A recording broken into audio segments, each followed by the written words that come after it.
बाटे चांद ऐसन चेहरा रूप सुघर सुनहरा। बाटे चांद ऐसन चेहरा रूप सुघर सुनहरा। अब ता हमरी नजरिया में बस गईलू, अब ता हमरी नजरिया में बस गईलू ए रानी।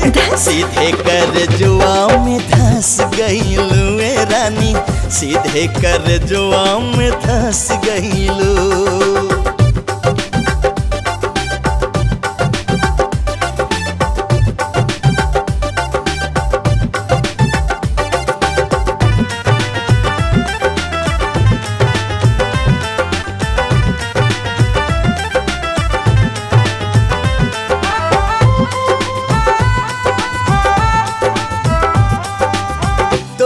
हर हर एक अदा का तिलाना, तोहरा के देखिया भरेला जमाना। अखियन में सपना संवर जाएदा, अंग अंग के औरी निखर जाएदा। खिलल फूल पे अब ही डेरा ना डाला, मोहब्बत के दिल में उतर जाएदा। हो तो हर हर एक अदा का तिलाना, तोहरा के देख आहू भरेला जमाना। कैसे न होखी बोला तोहर दीवाना, जब हमरा के देखी के हंस गईलू ए रानी। सीधे कर जुआ में धस गईलू ए रानी, सीधे कर जुआ में धस गईलू।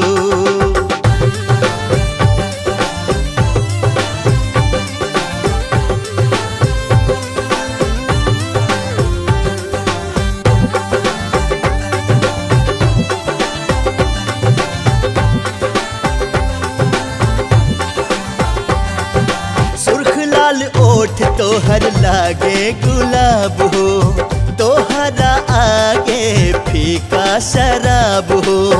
प्यार बा अधूरा, इकरार बा अधूरा, गुलशन बिना सब बहार बा अधूरा। जब तक ले आसिक पलट के ना देखे, सगरो सजल सिंगार बा अधूरा।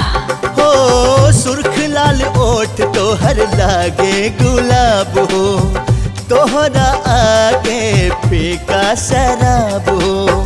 कैसे न होई बोला नियत खराब, जब बन के नगनिया तू डस गईलू ए रानी। सीधे कर जुआ में धस गईलू ए रानी, सीधे कर जुआ में धस गईलू।